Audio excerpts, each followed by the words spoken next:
Hello everyone, welcome to Sanmarga classes. ಸೂಕ್ಷ್ಮ ಜೀವಿಗಳು ಮಿತ್ರ ಮತ್ತು ಶತ್ರು ಪಾಠದ 2ನೇ ಪ್ರಶ್ನೆ. ಮಲೇರಿಯಾ ರೋಗಕ್ಕೆ ಕಾರಣವಾಗುವ ಪರಾವಲಂಬಿ ಜೀವಿಯ ಸಾಮಾನ್ಯ ವಾಹಕ. ನೋಡಿ, ಪ್ರಶ್ನೆಯನ್ನ ಅರ್ಥ ಮಾಡ್ಕೊಳ್ಳೋಣ. ಯಾವ ರೋಗ ಅಂತ ಕೊಟ್ಟಿದ್ದಾರೆ? ಮಲೇರಿಯಾ ರೋಗ ಅಂತ ಕೊಟ್ಟಿದ್ದಾರೆ. ಇದಕ್ಕೆ ಕಾರಣವಾಗಿರುವಂತಹ ಪರಾವಲಂಬಿ ಜೀವಿ. ಪರಾವಲಂಬಿ ಜೀವಿ ಅಂದ್ರೇನು? ಬೇರೆಯವರ ಮೇಲೆ ಅವಲಂಬಿಸಿರುವಂತಹ ಜೀವಿ. ಆ ಜೀವಿಯ ಸಾಮಾನ್ಯ ವಾಹಕ.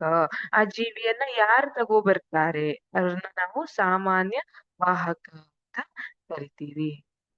ಸರಿ, ಈಗ ನೋಡಿ, ಇದು ಪ್ರಶ್ನೆ ಯಾವ ತರ ಇದೆ ಅಂದ್ರೆ, ಇಲ್ಲಿ ಕಾನ್ಸೆಪ್ಟ್ ಯಾವ ತರ ಬರುತ್ತೆ ಅಂದ್ರೆ, ನಾನು ಯಾವ್ದನ್ನ ಒಂದು ಆರ್ಡರ್ ಹಾಕ್ತೀನಿ, ಅಥವಾ ಯಾವ್ದೊಂದ್ಕೊಳ್ಳೋಣ, ಝೊಮ್ಯಾಟೊದಲ್ಲಿ ನಾನು ಫುಡ್ ಅನ್ನ ಆರ್ಡರ್ ಹಾಕ್ತಿದೀನಿ.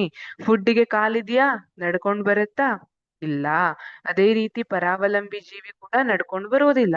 ಅದನ್ನ ಕರ್ಕೊ ಬರ್ಲಿಕ್ಕೆ ಒಬ್ರು ಬೇಕು. ಅದನ್ನ ಕರ್ಕೊ ಬರೋರನ್ನ ಯಾರಂತ ಹೇಳ್ತೀವಿ ನಾವು? ಸಾಮಾನ್ಯ ವಾಹಕ ಅಂತ ಹೇಳ್ತೀವಿ. ಹಾಗಾಗಿ ಆ ಮಲೇರಿಯಾ ರೋಗಕ್ಕೆ ಕಾರಣವಾಗಿರುವಂತಹ ಪರಾವಲಂಬಿ ಜೀವಿ ಏನಿರುತ್ತಲ್ಲ, ಪ್ಲಾಸ್ಮೋಡಿಯಂ, ಅದನ್ನ ಕರ್ಕೊ ಬರುವಂತವ್ರು ಯಾರು? ಅನಾಫಿಲಸ್ ಹೆಣ್ಣು ಸೊಳ್ಳೆ.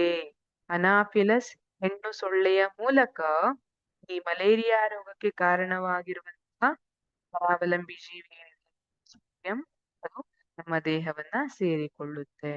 ಆಪ್ಷನ್ ಬಿ ಮತ್ತೆ ಆಪ್ಷನ್ ಸಿ ಮತ್ತೆ ಆಪ್ಷನ್ ಡಿ, ಜಿರಳೆ, ನೊಣ, ಚಿಟ್ಟೆ, ಇವು 3 ತಪ್ಪಾದ ಉತ್ತರಗಳು. ಹಾಗಾಗಿ ನಮ್ಮ ಸರಿಯಾದ ಉತ್ತರ ಎ, ಅನಾಫಿಲಿಸ್ ಹೆಣ್ಣು ಸೊಳ್ಳೆ.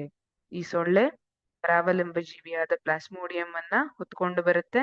ನಮ್ಮ ಕಚ್ಚಿದಾಗ ನಮ್ಗೆ ಆ ಪ್ಲಾಸ್ಮೋಡಿಯಂ ಅನ್ನುವಂತಹ ಏನ್ ಸೂಕ್ಷ್ಮಾಣು ಜೀವಿ ಇದೆ ಸೇರಿ ಮಲೇರಿಯಾ ರೋಗ ಹರಡುತ್ತೆ. ಈ ರೀತಿಯಾದಂತಹ ಪ್ರೊಸೆಸ್ ಇರುತ್ತೆ. Thank you.